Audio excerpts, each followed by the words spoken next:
There are definitely some incredible business people who don't have business training, who just have an innate knack for it. I needed, I think, the business training to help me. Yeah, you really. You're agreeing pretty forcefully you're agreeing there. really intensely there, Dave. Something you want to say? From scrappy founders to 8-figure success stories, we're busting startup myths, getting raw insights from market-tested entrepreneurs, and revealing the proven playbook for bootstrapping your B2B startup to 5 million. This is the Startup Different podcast. In this episode, we dive into the inspiring and unfiltered journey of Jess Chan, founder of Longplay. From navigating personal challenges to scaling an agency that champions retention marketing, Jess shares valuable insights, startup myths, and a jaw-dropping story about an employee that sounds like it belongs in a crime drama. This is Startup Different. Hello, folks, and welcome to Startup Different. Christopher Sigurdsson is here with me, David Sigurdsson. Switched it up for you. Thank you. I would never do that. So am I the chief podcast officer now, and you're the sidekick? I don't know. You've had a couple of episodes where you've been driving the bus, so I'm kind of like, maybe. Yeah, are you coming at the king here? Hey, you better get on this bus, or you're going to be under it. Yeah, that's a good, solid psychological safety comment here. There goes all of psychological safety on the podcast. They used to teach that, though. Who was that? Wasn't that like RCMP or something for the new director of the RCMP? Came out and said that. Yeah, this is like in 2000. I think that was actually a famous business case or something like that. Yeah, sounds about right. Yeah. Speaking of borderline, maybe future business cases, how about this interview with Jess Chan that we had? So first off, wonderful person. Yeah, very interesting super discussion. Cool. Yeah, like so chill. Yeah. And I really want to talk about her business. We're gonna get into all that, but I have to start. I absolutely have to start with the story, which was this crazy story. I wrote my notes here and I don't want to miss it. So she had a senior employee who gaslighted her team and basically was under investigation for 83 counts of fraud, a Tinder swindler. They managed to get into the company with a fake name. They had access to all like the system, all that stuff, caused like crazy instability on the team that she didn't really understand or know what the hell was going on. And then eventually it was like found out and let go. Finally, after somebody told, like, I think it was the HR person told her in like an exit interview or something, right, that this person was a fraud. Somehow some of the staff knew, but it wasn't. But didn't tell her. Which, like, holy crap. This is a crazy story. Yeah. It feels like something out of like, CSI Toronto or something, right? Like, I don't think we had our share of like employee stuff. Yeah. But this is totally next level. Yeah. The one thing that struck me is, how did they not actually know the employee's real name? Yeah. I don't know. I don't know how that happens. Well, it's kind of like loosey-goosey in your early days of a startup, right? Right. Like, I never asked for ID from anybody. Remember, we did have to start doing background checks, though, after a while. True. Because we started getting American or like U.S. and Canadian government federal contracts. Yeah, because we were in public safety and we were selling to police departments. And so they needed to know if the people were up to anything. And actually, there were some RFPs as well that had a term that said none of your employees can be convicts. But that aside... Like, I never asked for ID or anything like that. Yeah. Our HR system, I think I sent them like an invite to their personal email, and then they actually filled out all their information. Yeah. But I was never verifying anything. I feel like people who are actually HR professionals, probably there is a procedure to do. Comment on this episode if there is this procedure, because I would be interested in knowing a little bit more about that. But you kind of got to do what you got to do in the early days. Like when hey, you're gonna work. You want to work for my company? Great. Yeah, I don't care what the hell your name is. It's tough to not just take people at their word when you're so small and you're just desperate for employees. Right. So I can see that actually happening to us. Hey, we're taking a short break to tell you some exciting news. Chris and I wrote a book. Surprise! It's called Startup Different, the myth-busting blueprint for your multi-million-dollar business, and it's available now. Like our show, we're trying to pay it forward to our fellow entrepreneurs. The book busts 33 business myths, tells some of our most hilarious stories, and gives you many of our best tools to build, scale, and exit your business. You'll find the book on all major online retailers, including Amazon. Check it out. We think it's pretty great. And now, back to the show. But it could have, definitely could have. But you know what? One thing though what it really highlighted to me is something I learned a long, long time ago, which is that, and for all you founders listening today, is that your employees, you might not believe it, maybe you think I'm naive, whatever, but your employees talk to you differently. That what they tell you and what they don't tell you is there's a whole conversation, like there's a whole dialogue that happens beyond your ears, beyond your line of sight, that is about you, is about the company, is about everything else. And what was crazy to me is that I don't know how those employees could think that this wasn't a good thing to bring up to the co-founder. Yeah. Right? Yeah. Like this, if I would, my base level expectation, my base level in life is that if I knew somebody and they were actually a criminal, like let's say Graham here is a criminal, and you didn't, we're not saying he's not, we don't know. This episode brought to you by Toronto Podcast. But like, if you knew that, you'd tell me, right? I don't know. What? Well, you're my brother. What's that name? Judas. Oh, well, like just thinking if you're an employee and you're not, because obviously that for Jess Chan, this was a fairly senior employee. It was one of the first employees. Those first employees really know how that operation runs. Yeah. And they're seen as leaders and all that sort of stuff. And what is it? Snitches get stitches. Like oddly appropriate in this context. For sure. Well, no, but do you like? Maybe you just think, oh, well, maybe the boss knows this already. Maybe this is okay. Maybe. There's some that's stuff kind of going weird. on I didn't there. really think about that. Yeah. I guess that could be true. I mean, but at no point you discuss it. I think what's interesting, actually, you make another good point there too, that they were a senior employee. Yeah. Like this kind of thing, you could think maybe you get like a new hire and whatever. But it's really weird to me that it's like a Tindler swindler that was like really high up in your company, that had like a meaningful impact, was like kind of like oddly good at their job because they were obviously good at conning people, right? That's fascinating to me. But the one other learning here too that I think is really important, and we've mentioned this on previous shows before, is that I think perhaps to some extent there was a belief among the employees that this was an essential employee. Right. We'll use the term alpha, like one of those types that everybody else needed for the business to move forward. And actually, Jess, I think, even admitted that she was concerned when this. And what did we find out? They let him go. Yeah. Totally fine. Yeah. Totally Right? fine. Business moves on. Yeah. Everybody moves on. People get let go all the time. Yeah. Their circumstances are different, whatever. That was the same experience for us. So one of my highlighted quotes was, "No employee is essential." Nice. Got there first. From Jess. Yeah. Okay. So definitely, I think that, when you're in that moment and you've got a real tough situation with an employee, you're going to think, well, the place will fall apart without this person. Yeah. I don't know if that's ever true. I don't let think so. alone, I don't even think I'm going to say rarely true. I'm going to say, I don't think that's ever true. Wow. A certainty. Like 100% certainty very moment. Few with you heard it Chris. here first. I think it's interesting because that would be something that I guarantee there's somebody listening today. They have their business. It's probably their second or third or maybe the first hire. And that person is so in the business, has contributed a lot to it in a meaningful way, has helped move it forward. And your belief is that they're essential. But the reality is actually your life is better because they're around, because they do a lot of work and they do meaningful work that you would otherwise have to do. But that's the rub. If you have to get rid of that person, you're going to have to step in and do that work. But you can, because you're the co-founder or you're the founder. You can do anything in your business, or you can at least figure out a solution to anything in your business. Yep. I completely agree. Anyway, I thought that was an unbelievable story, though. Yeah. I think in respect to that issue, I think Jess talked a little bit about how emotional discipline is a real key to entrepreneurship. So what does that mean to you? Well, just keeping it together. Don't you think? Well, like not freaking out? Yeah.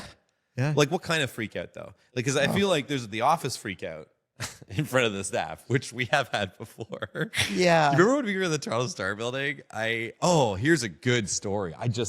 When a story just hits you all of a sudden? Well, proceed. If I may hijack this. Do you remember we were doing a demo for a major insurance company? We had 2 staff, and we were in this crummy office in the Toronto Star building. We were in a business incubator. Yeah.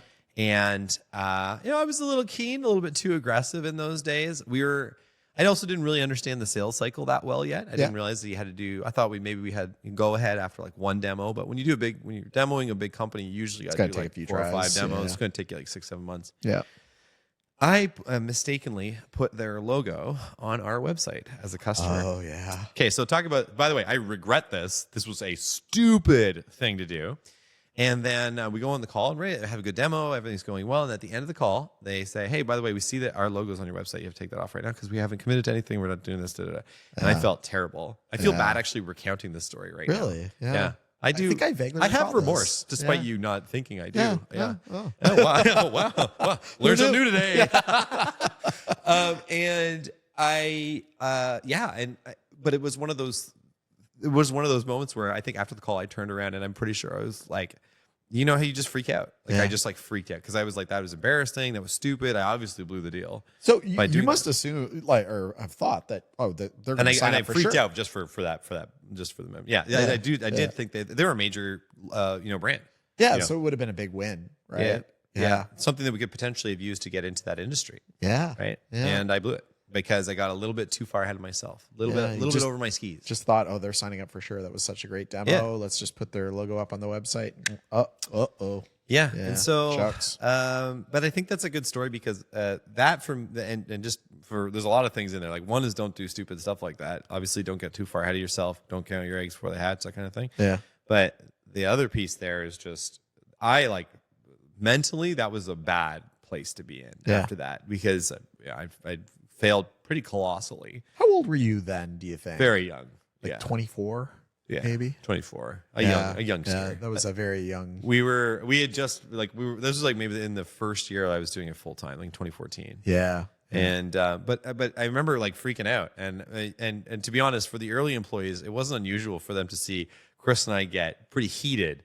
But that one was really heated. I'm pretty sure. Yeah, we were not that you were pissed at me, but it was just I was throwing blame around. I just like freaked out. Yeah, You know? yeah. We were still trying to figure out how to work together effectively as well at that point. Yeah. Like we had a lot of other stresses too. We're digressing here a little bit, Yep. but I think the point is that there's some that emotional the discipline. emotional discipline is important because I think for one thing, there's this in front of the employees. You can never really be doing that unless it's a function of your culture, in which case, make sure it's still psychologically safe and that productive. that particular incident was such an emotional swing from like the high of like I think we're going to close honestly, this big deal I feel to like ass thinking about this right the now. lowest low. Yeah. Hey, thanks for putting it all out there. And, hey, vulnerability. It's important. Maybe for the set, we need one of those weird chairs they have in psychiatrist offices where you can like lay down, Just lie back, hold the pillow, and want, recount your on the terrible contrary, story. I want a big gong for like good things, and I want a little gong for like the sad gong.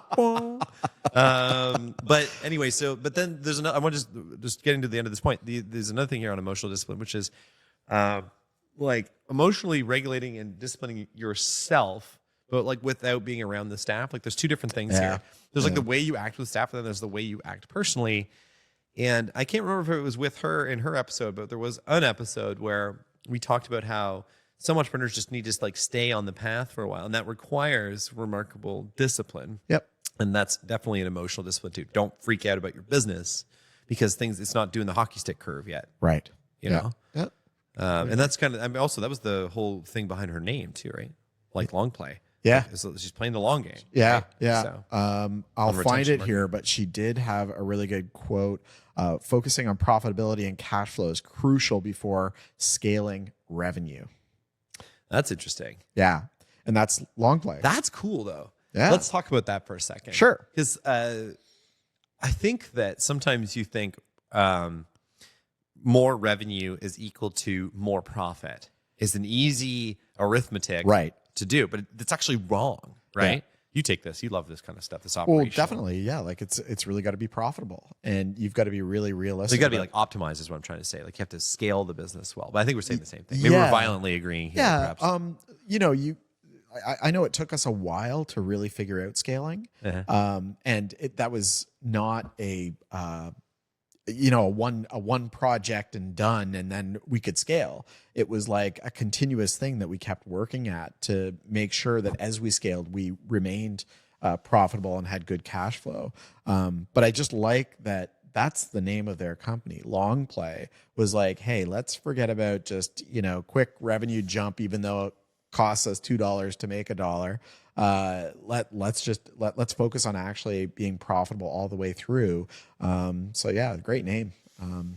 Yeah, it's the value of consistency, right? Yeah. Like we've talked about this a few times too. And it seems to be a recurring theme among some of the more successful founders we've talked to. Some of them might have early success, but a lot of them have this like, I had been working at it for X amount of years, and it took a meaningful amount of time to get base level traction and then get to kind of where they are now. Yeah. And living a really good life, having a really successful Sounds like they have a really, like stable, viable, growing business, which is just awesome, Right. Correct me if I'm wrong. Bootstrapped. I think so. Yeah. Yeah. Pretty Okay. sure. Right. I don't know if we got into it. I don't think we got Jess into it, but I about think it that. is actually. But I think she so, is because that bootstrapped. would make total sense with her philosophy on how she Yeah, wanted like to run a the business. funding. This is the whole like funding myth. Like if you go and get that funding, and then your expectation is to grow fast because somebody wants a 5-year return. Yeah. Right. Yeah. Or you have some investors are shrewd enough to be in it for the long game, the long play, if you will. But I think most of the time that would like sort of run totally counter to her line of thinking. Yeah. So Absolutely. what else you got in there? You can see you focusing on your iPad. one of our favorites. Your first million is the toughest. Oh yes. Yeah. Totally. Yeah. I think that 0 to $1 million is one of the toughest stages for any business. Yeah. And somebody's probably listening to I would love $1 million. And they're, and it's like, yeah. But the weird thing is after you get to that million, I can't really tell you exactly why, but I think you're just starting that process of crossing the chasm. Yeah. You've achieved market credibility. You've got a bit more capital so you can lean into the things that have worked well from a marketing and sales perspective or product development perspective, what have you. Like some things just get easier, increasingly easier as you get more money. But I think that the crux of that, and in her case, was more around this like just like consistent brand recognition in the market. Yeah. I remember when we talked with Matt Watson from Full Scale, he even said he doesn't want to do another 0 to $1 million business. Right. He would much rather, buy a business that's got $1 million in revenue and then scale that from there, because he even recognized that first, that nascent stage of your business and getting it to legitness is the toughest part. And I think for a lot of businesses, it's like, how stubborn are you going to be to stick it out to get to that point? Yeah, there's this like dance around knowing when to, and I don't like to use this term too much, but this would be accurate in this case, but knowing when to pivot. Okay, when to be like, okay, the way we're doing this needs to change because it's not, the market isn't responding well, or competitors have responded to us and they've kind of pushed us out of our space a little bit or what have you.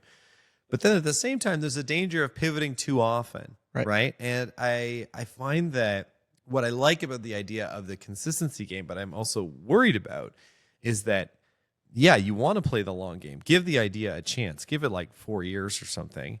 But is there a possibility that you're just doing nothing? Right. That you're not actually moving it forward? That you're just doing the same thing and you're not challenging yourself enough? Like, I think a lot of this is like on, maybe going back to that discipline comment. Yeah.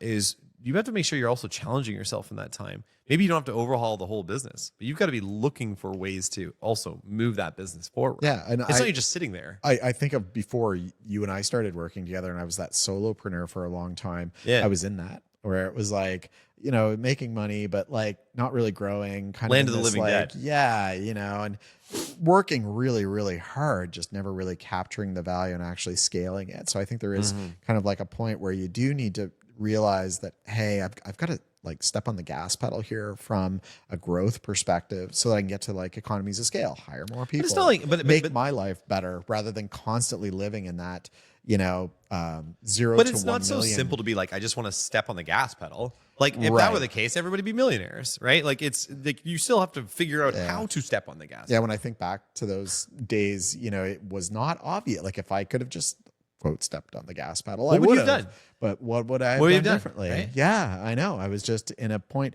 and I think You had salespeople too. yeah. Just They weren't think great. there was just like a misalignment with what the objectives were and the people that I had, and I think the other thing too, going to business school helped quite a bit. Sure. As well. Yeah. Fair. I can't discount that because just coming with a computer science background and not a ton of like business no experience. managerial training, no business training. And not saying that you need that, because there are definitely some incredible business people who don't have business training, who just have an innate knack for it. I needed, I think, the business training to help me. Yeah, you really. You're agreeing pretty forcefully you're agreeing there. really intensely there, Dave. Something you want to say? No, I think that's true. I think that's a good insight. But I that's stepping on the gas pedal. What did you think of Jess coming from, like, her degree was in actuarial sciences, so she was a real math heavy, and she had kind of like an interesting thing where she was a marketing assistant, and then she turned into the CMO. Yeah, I don't know. We've had a couple of people where that's happened, where they've gone from this small role project manager, and all of a sudden with the COO like a year later of these companies. You're on the sales and marketing side. I'm more on the product dev and software development side of it. But when you think of like people that are going to be a CMO, does an actuary, like I kind of feel like actuarial science is like, wouldn't they be more like on the accounting side? No, I kind of like it. I kind of like it because I think that there's just a data first approach to a lot of it. Yeah. Like I feel like there's a lot less shooting from the hip, so to speak, if your background is on actuarial science. Like you're about understanding, counting, valuing, ROIing, sort of thing. And I feel like I actually liked that experience. I thought it was pretty relevant for what she was doing now. Yeah. I just think it's an interesting skill set to bring. The other thing too is a lot of marketers are going to be different from that. Right. Like I am very far from being an actuary, I guess. Yeah. I think that perspective is helpful. Yeah. Just like it's data heavy, right? Like a lot of marketing nowadays too. Like I think there was a time when marketing budgets were like you just kind of like throw it in the wind and hope it works out kind of thing. But now there's so many different ways you can measure it. And her business is on retention, right? They're a retention marketing firm. And it's fascinating to see, like, she's definitely applying these same lessons to that. All right. Can I put a quote out there and get your reaction to it? Just kind of hit you with no prep on this one. Okay, but cool. I'd like to just get your thoughts on this one. Okay, we'll see. What did you think when she said, "I want to fail on my own terms"? Yeah, I guess we all sort of do, don't we? What does that mean, though? Yeah, I know. What does it mean to you? I'm going to bounce right back to you. Oh, that's why I asked you. Okay. Well, failing on your own terms, I guess to me would be like you want to own your own destiny. Yeah. And I think she has a way she wants to run that business. Right. For better or for worse. Yeah. And right now it's currently for better. But I think that if it started going awry and she wanted to make changes, that would be on her terms. And if it still fails because of that, well, she tried. Yeah. That's the way I take it. I think I would agree with you on that. And I think that's a really good mindset to have. I've got a vision for this. I want to take it in this direction. And maybe that's about kind of the way she wanted to scale. Longplay being the name. Like she had a focus on how she wanted to do this. And if it wasn't going to work out. She wants to live. Yeah, right? Exactly. But the bottom line was, if this wasn't going to work out as a business idea, that's fine. But she wanted to do it that particular way. And I think she stuck to her guns on it. Would you say she started up different?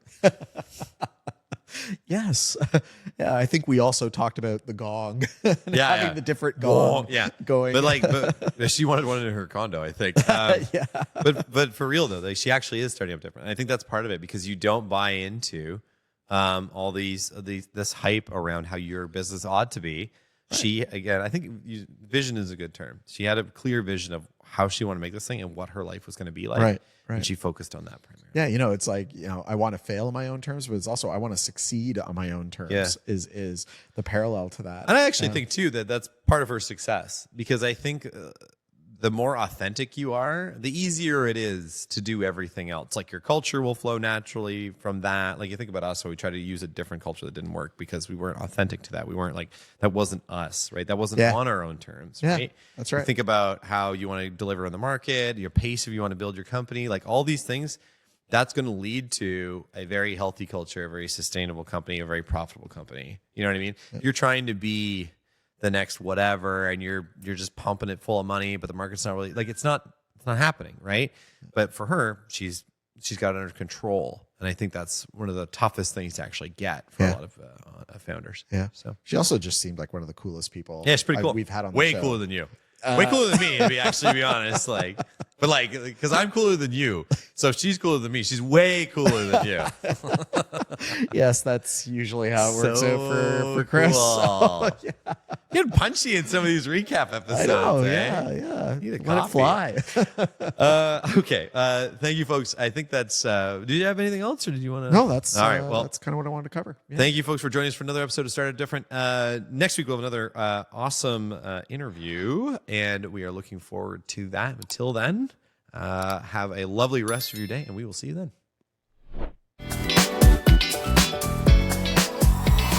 Hey, you made it all the way to the end of the episode. Nicely done. If you enjoyed this episode, like, comment, and subscribe wherever you get your podcasts so the almighty algorithm can help others find us. Want more from Startup Different? Check out our book, Startup Different, the myth-busting blueprint for your multi-million-dollar business. Follow us on social. We're big on YouTube, Instagram, and LinkedIn. You can also check us out at startupdifferent.com. Special thanks for this episode to Graham and our friends at Toronto Podcasts. Visit them at torontopodcast.ca. See you next week.